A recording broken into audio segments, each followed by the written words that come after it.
Good morning mga mami. Ang prepare naman natin ngayon ay chicken afritada. Pero hindi tayo gagamit ng tomato sauce. Ang gagamitin natin ay tomato paste.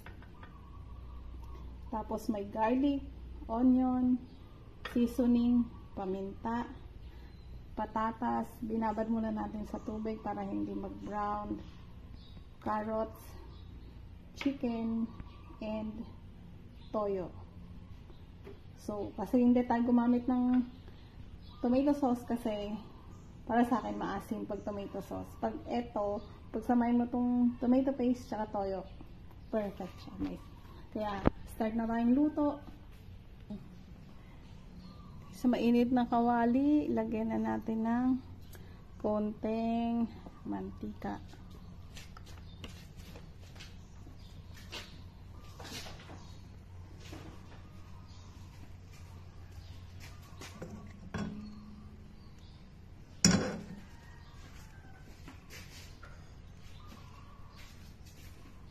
Okay, ligis na natin ang unang hulog natin ng sibuyas.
So, antayin lang natin hanggang sa lumambot na yung ating chicken. So, balikan natin after 3 minutes. Ay, mga pagkulo, mga misis.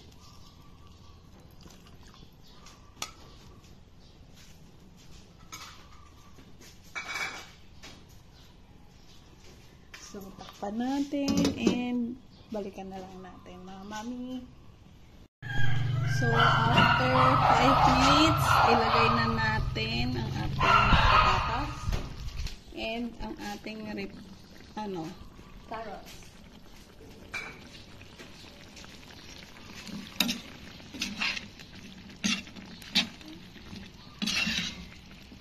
Haluin lang natin at antayin din lang natin lumambot ang ating mga veggies.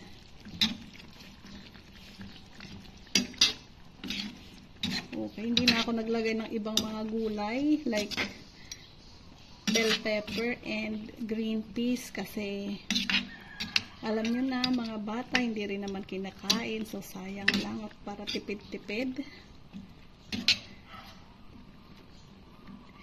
So balikan natin ulit yan mga mamis pag malambot na ang ating gulay and plating na tayo. So after 5 minutes mga mami, eto na ang ating chicken afritada. So tikman lang natin.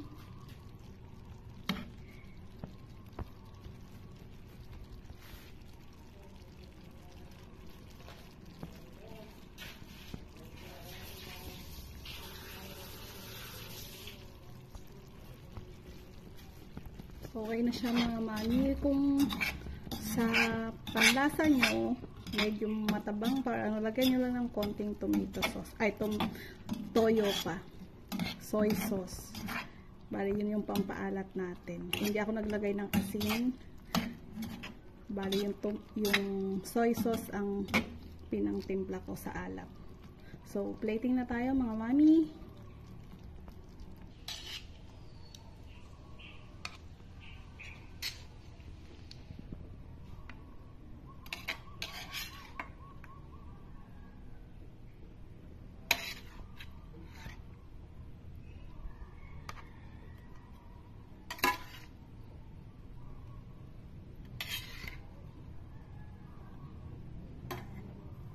Lagyan lang natin ng konting arte.